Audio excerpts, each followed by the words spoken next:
ಕೀರ್ತಿಪುರ ಅನ್ನುವ ಒಂದು ಗ್ರಾಮವಿದ್ದಿತ್ತು. ಆ ಗ್ರಾಮದಲ್ಲಿ ಯಶೋಧ ಅನ್ನುವ ಒಬ್ಬಾಕೆ ಇದ್ದಳು. ಅವಳ ಮಗನ ಹೆಸರು ಕಿರಣ್. ಅವನಿಗೆ ಮದುವೆ ವಯಸ್ಸು ಬಂದಿದ್ದರಿಂದ ಅವನ ತಾಯಿ ಅವನಿಗೆ ಮದುವೆ ಮಾಡಬೇಕು ಅಂತ ಅಂದುಕೊಳ್ಳುತ್ತಾಳೆ.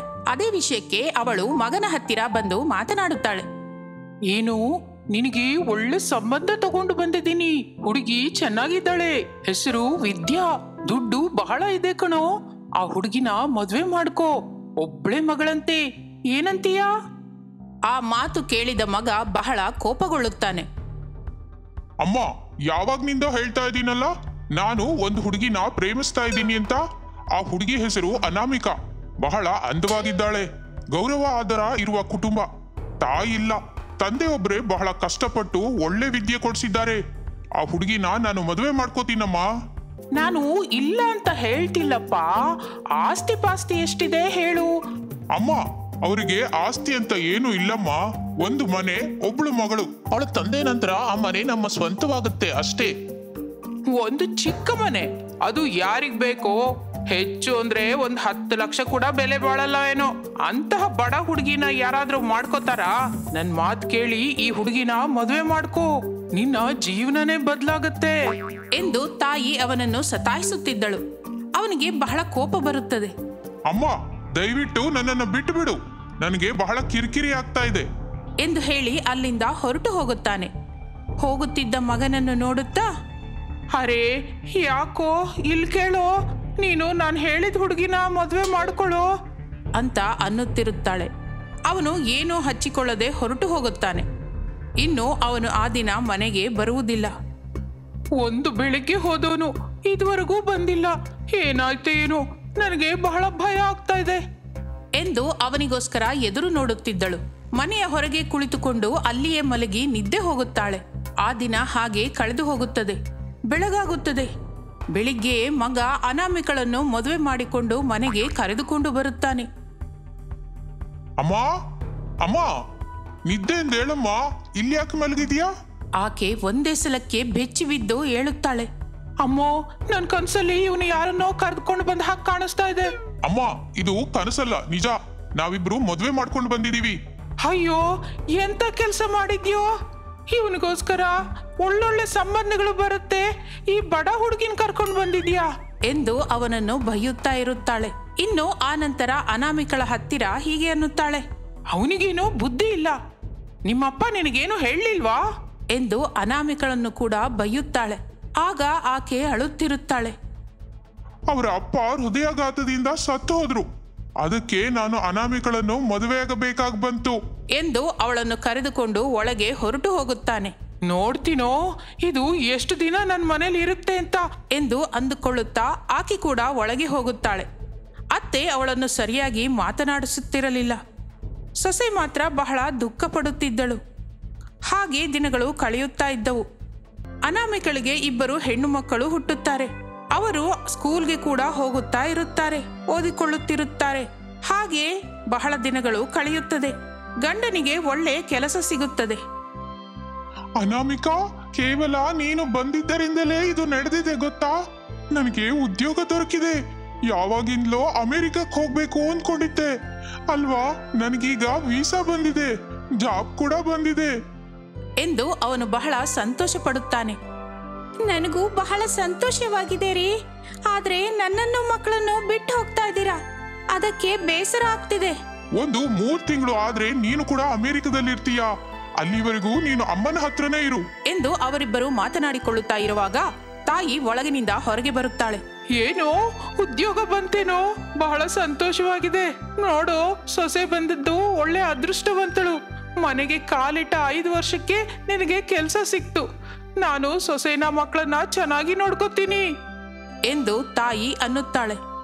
ಅದಕ್ಕೆ ಅವನು ಬಹಳ ಸಂತೋಷ ಪಡುತ್ತಾನೆ. ಸ್ವಲ್ಪ ದಿನದ ನಂತರ ಅವನು ಅಮೆರಿಕಕ್ಕೆ ಹೊರಟು ಹೋಗುತ್ತಾನೆ. ಅವನು ಅಮೆರಿಕಕ್ಕೆ ಹೋದಾಗಿನಿಂದ ಅತ್ತೆ ಸೊಸೆಯನ್ನು ಹಿಂಸೆ ಕೊಡಲಿಕ್ಕೆ ಶುರು ಮಾಡುತ್ತಾಳೆ. ಹಾಗೆ ಒಂದು ದಿನ ಅನಾಮಿಕಳ ಜೊತೆ ಅತ್ತೆ ಗಲಾಟೆ ಮಾಡುತ್ತಿರುತ್ತಾಳೆ. ಅರೇ, ನಿನ್ನನ್ನು ಯಾವಾಗಪ್ಪ ನಿನ್ನನ್ನು ಹೊರಗೆ ತಳ್ಳೋದು ಅಂತ ನೋಡ್ತಾ ಇದ್ದೆ. ನನ್ನ ಮನೆಯಿಂದ ಹೊರಟು ಹೋಗು. ನಾನು ಏನ್ ತಪ್ಪು ಮಾಡಿದೆ ಅಂತ ನನ್ನನ್ನು ಹೊರಗೆ ಹೋಗ್ಬೇಕು ಅಂತೀರಾ? ನನಗೆ 2 ಹೆಣ್ಣು ಮಕ್ಕಳಿದ್ದಾರೆ ಅತ್ತೆ, ಅವ್ರನ್ನ ಕರ್ಕೊಂಡು ನಾನು ಎಲ್ಲಿಗೆ ಹೋಗ್ಬೇಕು? ನನಗೆ ತವ್ರ ಮನೆ ಕೂಡ ಇಲ್ಲ. ನೀನು ಬಹಳ ದೊಡ್ಡ ತಪ್ಪು ಮಾಡಿದ್ಯೇ. ಅದೇನೆಂದ್ರೆ ನನ್ನ ಮಗನ್ನ ಮದುವೆ ಮಾಡ್ಕೊಂಡಿದ್ದೆ. ನೀನು ಹೊರಗೆ ಹೊರಟು ಹೋದ್ರೆ ನನ್ನ ಮಗ ಅಮೆರಿಕದಿಂದ ತಿರುಗಿ ಬಂದ ನಂತರ ಮಕ್ಕಳು ನೀನು ಆಕ್ಸಿಡೆಂಟಲ್ಲಿ ಸತ್ತೋದೆ ಅಂತ ಹೇಳ್ತೀನಿ ಎಂದು ಬಲವಂತದಿಂದ ಮಕ್ಕಳ ಸಹಿತ ಹೊರಗೆ ದಬ್ಬುತ್ತಾಳೆ. ಸೊಸೆ ಎಷ್ಟು ಬೇಡಿಕೊಂಡರೂ ಎಷ್ಟು ಬಾಗಿಲು ತಟ್ಟಿದರೂ ಬಾಗಿಲು ತೆಗೆಯುವುದಿಲ್ಲ. ಆಕೆ ಮಕ್ಕಳನ್ನು ಕರೆದುಕೊಂಡು ಹಾಗೆ ರೋಡ್ ಮೇಲೆ ನಡೆಯುತ್ತಾ ಇರುತ್ತಾಳೆ. ಅವಳ ಮಗಳು ಹೀಗೆ ಅನ್ನುತ್ತಾಳೆ, ಅಮ್ಮ, ನನಗೆ ಬಹಳ ಹಸುವಾಗ್ತಿದೆ ಅಮ್ಮ. ಆಕೆ ಹತ್ತಿರ ಕೂಡ ದುಡ್ಡು ಇರುವುದಿಲ್ಲ. ಅಯ್ಯೋ, ನನ್ನ ಹತ್ರ ₹1 ಕೂಡ ಇಲ್ಲ, ಏನು ಮಾಡಲಿ ಎಂದು ಬಹಳ ಬೇಸರ ಪಡುತ್ತಾ ಆ ಕಡೆ ಈ ಕಡೆ ನೋಡುತ್ತಿರುತ್ತಾಳೆ. ಅಲ್ಲಿ ಕಸದ ತೊಟ್ಟಿ ಕಾಣಿಸುತ್ತದೆ. ಆ ಕಸದ ತೊಟ್ಟಿಯ ಹತ್ತಿರ ಹೋಗಿ ಅಲ್ಲಿದ್ದ ಕೆಲವು ಆಹಾರ ಪದಾರ್ಥಗಳನ್ನು ತೆಗೆದುಕೊಂಡು ಮಕ್ಕಳಿಗೆ ಕೊಡುತ್ತಾಳೆ. ನಾನು ಏನು ಮಾಡಲು ನನಗೆ ಅರ್ಥವಾಗ್ತಿಲ್ಲ. ಇವರು ತಿನ್ನುವ ಆಹಾರದಿಂದ ಇವರು ಹೊಟ್ಟೆ ನಿಜಕ್ಕೂ ತುಂಬಕ್ಕಾಗಲ್ಲ ಎಂದುಕೊಳ್ಳುತ್ತಾ ಇರುವಾಗ ಆಕೆಯ ಕುತ್ತಿಗೆಯಲ್ಲಿರುವ ಸರದ ನೆನಪು ಬರುತ್ತದೆ. ಆ ಕಡೆ ಈ ಕಡೆ ನೋಡುತ್ತಾಳೆ. ಆಗಲೇ ಒಂದು ಬಂಗಾರದ ಶಾಪ್ ಕಾಣಿಸುತ್ತದೆ. ಸ್ವಾಮಿ, ನನ್ನ ಈ ಸರ ತಗೊಂಡು ಅದಕ್ಕೆ ಸರಿಯಾದ ಹಣ ಕೊಡಿ ಸ್ವಾಮಿ. ಅವನು ಆ ಸರ ತೆಗೆದುಕೊಂಡು ಸ್ವಲ್ಪ ಹಣ ಕೊಡುತ್ತಾನೆ. ಆಕೆ ಬಹಳ ಸಂತೋಷ ಪಡುತ್ತಾ ಅವನಿಗೆ ಬಹಳ ಕೃತಜ್ಞತೆಗಳನ್ನು ಹೇಳಿ ಅಲ್ಲಿಂದ ಹೊರಟು ಹೋಗುತ್ತಾಳೆ. ಆಕೆ ಸ್ವಲ್ಪ ದೂರ ನಡೆದು ಹೋಗುತ್ತಿರುವಾಗ ಒಂದು ಟಿಫಿನ್ ಸೆಂಟರ್ ಕಾಣಿಸುತ್ತದೆ. ಅಲ್ಲಿಗೆ ಹೋಗಿ ಆ ಟಿಫಿನ್ ತೆಗೆದುಕೊಂಡು ಮಕ್ಕಳಿಗೆ ಹೊಟ್ಟೆ ತುಂಬ ತಿನ್ನಿಸುತ್ತಾಳೆ. ಆ ನಂತರ ಅವರು ಅಲ್ಲಿಂದ ಹೊರಟು ಹೋಗುತ್ತಾರೆ. ಅವರು ಮೂವರು ಒಂದು ಜಾಗದಲ್ಲಿ ಕುಳಿತುಕೊಂಡಿರುತ್ತಾರೆ. ಅಮ್ಮ, ನಾವು ಈಗ ಎಲ್ಲಿಗೆ ಹೋಗೋಣ? ಅಜ್ಜಿ ಯಾಕಮ್ಮ ನಮ್ಮನ್ನು ಹೊರಗೆ ಕಳಿಸಿದ್ರು? ಅಜ್ಜಿಗೆ ನಾನು ಅಂದ್ರೆ ಇಷ್ಟ ಇಲ್ಲಮ್ಮ. ನಮ್ಮ ಹತ್ರ ದುಡ್ಡಿಲ್ವಲ್ಲ, ಅದಕ್ಕೆ ನಮ್ಮನ್ನು ಹೊರಗೆ ಕಳಿಸ್ಬಿಟ್ರು ಎಂದು ವೇದನೆಯಿಂದ ಹೇಳುತ್ತಾಳೆ. ಆಗ ತನ್ನ ಮನಸ್ಸಿನಲ್ಲಿ ಹೀಗಂದುಕೊಳ್ಳುತ್ತಾಳೆ, ಈಗ ನಾನು ಮಕ್ಕಳನ್ನು ಕರೆದುಕೊಂಡು ಎಲ್ಲಿಗೆ ಹೋಗಬೇಕು? ನನ್ನ ಹತ್ತಿರ ಸ್ವಲ್ಪ ದುಡ್ಡಿದೆಯಲ್ಲ, ಅದರಿಂದ ಮೊದಲು ಏನಾದರೂ ಒಂದು ಮನೆ ಬಾಡಿಗೆ ತೆಗೆದುಕೊಳ್ಳಬೇಕು. ಹಾಗೆ ಮಕ್ಕಳನ್ನು ಕರೆದುಕೊಂಡು ಬಾಡಿಗೆಗೆ ಮನೆ ಇದೆಯಾ ಅಂತ ನೋಡುತ್ತಿರುತ್ತಾಳೆ. ಬಹಳ ಸಮಯದ ನಂತರ ಆಕೆಗೆ ಒಂದು ಮನೆ ಬಾಡಿಗೆಗೆ ಸಿಗುತ್ತದೆ. ಆಕೆ ಆ ಮನೆಯಲ್ಲಿರುತ್ತಾ ಅಲ್ಲಿಯೇ ಒಂದು ಚಿಕ್ಕ ದೋಸೆ ಅಂಗಡಿ ಶುರು ಮಾಡುತ್ತಾಳೆ. ಆ ದೋಸೆ ಬಹಳ ರುಚಿಕರವಾಗಿದ್ದರಿಂದ ಆಕೆಯ ವ್ಯಾಪಾರ ಚೆನ್ನಾಗಿ ನಡೆಯುತ್ತದೆ. ಕೆಲವು ತಿಂಗಳಾದ ನಂತರ ಅದು ಒಂದು ದೊಡ್ಡ ಹೋಟೆಲ್ ಆಗಿ ಬದಲಾಗಿ ಬಿಡುತ್ತದೆ. ಈಗ ಅನಾಮಿಕಾ ಒಂದು ದೊಡ್ಡ ಹೋಟೆಲ್ಗೆ ಯಜಮಾನಿ. ಬಹಳ ದುಡ್ಡು ಸಂಪಾದಿಸುತ್ತಿರುತ್ತಾಳೆ. ಅವಳ ಬಗ್ಗೆ ಆ ಬಾಯಿಂದ ಈ ಬಾಯಿಂದ ಅತ್ತೆಯವರೆಗೂ ತಿಳಿಯುತ್ತದೆ. ಇನ್ನು ಅತ್ತೆ ಎಲ್ಲರ ಹತ್ತಿರ ದೊಡ್ಡದಾಗಿ ಹೇಳುತ್ತಿರುತ್ತಾಳೆ, ನಾನು ಹೋಗಿ ಕಳಿಸ್ದೆ ಅಂತ ನಿಜವಾಗಿ ಹಾಗೆ ಇಟ್ಕೊಂಡಿರ್ತಾಳೆ. ನನ್ನ ಮಗ ಬಂದ್ರೆ ಬಹಳ ದೊಡ್ಡ ಗಲಾಟೆ ಆಗುತ್ತೆ. ಈ ಮಧ್ಯೆ ಏನಾದ್ರೂ ಮಾಡಬೇಕು. ಆ ಮಾರನೇ ದಿನವೇ ಮಗ ಅಮೆರಿಕಾದಿಂದ ಮನೆಗೆ ತಿರುಗಿ ಬರುತ್ತಾನೆ. ಅಮ್ಮ, ನನ್ನ ಹೆಂಡತಿ ಮಕ್ಕಳಲ್ಲಿ? ಅದಕ್ಕೆ ಅವಳು ಏನೂ ಉತ್ತರ ಹೇಳುವುದಿಲ್ಲ. ಅಮ್ಮ, ನೀನು ಏನು ಉತ್ತರ ಹೇಳ್ತಾ ಇಲ್ಲ. ನಿನ್ನ ಸೊಸೆನ ಹೊರಗೆ ದಬ್ದೆ ಅಂತ ಹೇಳಲಾಡದೆ ಒದ್ದಾಡ್ತಾ ಇದೆಯೇನು? ಆ ಮಾತು ಕೇಳಿ ಆಕೆ ಆಶ್ಚರ್ಯ ಹೋಗುತ್ತಾಳೆ.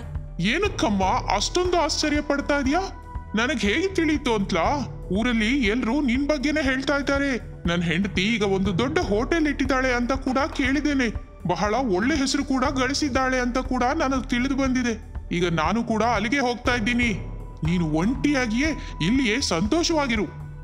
ಮಗ ಹಾಗೆ ಅನ್ನುತ್ತಾ ಇರುವಾಗ ಆ ತಾಯಿ ಅಳುತ್ತಿರುತ್ತಾಳೆ. ಆಗಲೇ ಅನಾಮಿಕಾ ಮಕ್ಕಳನ್ನು ಕರೆದುಕೊಂಡು ಮನೆಗೆ ಬರುತ್ತಾಳೆ.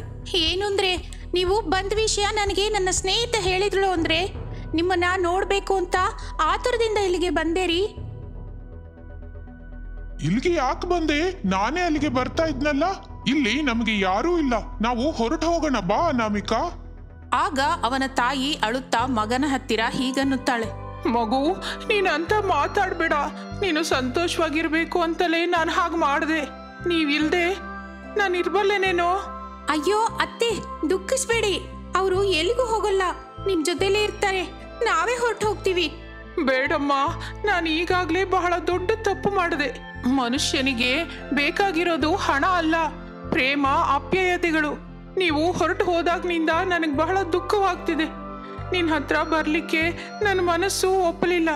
ನೀನು ನನ್ನನ್ನ ಛೀ ಅಂತೀಯ ಅಂತ ಭಯ ಆಗುತ್ತೆ ಅಮ್ಮ, ಅದಕ್ಕೆ ಬರಲಿಲ್ಲ ಅಂತ ಅಳುತ್ತಾ ತಾನು ಪಟ್ಟ ವೇದನೆಯೆಲ್ಲ ಅನಾಮಿಕಳಿಗೆ ಹೇಳುತ್ತಾಳೆ ಅತ್ತೆ. ಇನ್ನು ನಡೆದಿದ್ದೆಲ್ಲ ಮರೆತು ಹೋಗಿ, ಆಗಿದ್ದೆಲ್ಲ ನಮ್ಮ ಒಳ್ಳೇದಕ್ಕೆ ಅಂತ ಬಿಟ್ಟು ಬಿಡಿ. ಇನ್ನು ಎಲ್ಲ ಮರೆತು ಸಂತೋಷವಾಗಿರೋಣ ಎಂದು ಮಗ ಸಮಾಧಾನ ಮಾಡುತ್ತಾನೆ. ಇನ್ನು ಆಗಿನಿಂದ ಅವರು ಒಂದೇ ಕಡೆ ಸಂತೋಷದಿಂದ ಅವರ ಹೋಟೆಲ್ ಅನ್ನು ನೋಡಿಕೊಳ್ಳುತ್ತಾ ಬಹಳ ಆನಂದವಾಗಿರುತ್ತಾರೆ. ಮಾದಲಾಪುರ ಎನ್ನುವ ಒಂದು ಚಿಕ್ಕ ಗ್ರಾಮವಿದ್ದಿತ್ತು. ಅದರಲ್ಲಿ ಅಂಜನಾ ಎನ್ನುವ ಒಬ್ಬ ಹೆಂಗಸಿದ್ದಳು. ಆಕೆ ಕೋಳಿ ಮೊಟ್ಟೆಯ ವ್ಯಾಪಾರ ಮಾಡುತ್ತಿದ್ದಳು. ಆಕೆಯ ಮಗನ ಹೆಸರು ಶಿವ. ಅವನು ವ್ಯವಸಾಯ ಮಾಡುತ್ತಿದ್ದನು. ಹಾಗೆಯೇ ಅವರ ಜೀವನ ನಡೆಯುತ್ತಾ ಇರುತ್ತದೆ. ಒಂದು ದಿನ ಅಂಜನಾ ಮಗನ ಹತ್ತಿರ ಹೀಗನ್ನುತ್ತಾಳೆ, ಅರೇ ಶಿವ, ಈ ಫೋಟೋದಲ್ಲಿರ ಹುಡುಗಿ ನೋಡೋ, ಎಷ್ಟು ಚೆನ್ನಾಗಿದ್ದಾಳೆ ಎಂದು ಒಂದು ಫೋಟೋ ಕೊಡುತ್ತಾಳೆ ಅಂಜನಾ. ಅವನು ಆಕೆಯನ್ನು ನೋಡುತ್ತಾನೆ. ಯಾರಮ್ಮ ಈ ಹುಡುಗಿ? ಬಹಳ ಚೆನ್ನಾಗಿದ್ದಾಳೆ. ಹುಡುಗಿ ಹೆಸರು ಅನಾಮಿಕಾ. ನಿನ್ಗೆ ಇಷ್ಟ ಆದ್ರೆ ನಮ್ಮನೆ ಸೊಸೆ ಆಗ್ತಾಳೆ ಕಣೋ ಎಂದು ಅನ್ನುತ್ತಾಳೆ ಅಂಜನಾ. ಆ ಮಾತು ಕೇಳಿದ ಅವನು ಬಹಳ ಸಂತೋಷ ಪಡುತ್ತಾನೆ. ಅಮ್ಮ, ನಂಗೆ ಈ ಹುಡುಗಿ ತುಂಬಾ ಹಿಡಿಸಿದ್ದಾಳೆ ಎಂದು ಆನಂದದಿಂದ ಹೇಳುತ್ತಾನೆ. ಮದುವೆ ಮಾತು ಅಂತಲೇ ಎಷ್ಟು ನಾಚಿಕೆ ಪಡ್ತಿದೆಯೋ. ಒಳ್ಳೆ ದಿನ ನೋಡ್ಕೊಂಡು, ಒಳ್ಳೇದು ಕೆಟ್ಟದ್ದು ನೋಡ್ಕೊಂಡು ಮದುವೆ ಮಾಡ್ತೀನಿ, ಸರಿನಾ ಎಂದು ಅಂದಳು. ಇನ್ನು ಅಂದುಕೊಂಡ ಹಾಗೆ ಕೆಲ ದಿನಗಳ ನಂತರ ಅನಾಮಿಕಳ ಜೊತೆ ಶಿವನ ಮದುವೆ ನಡೆಯುತ್ತದೆ.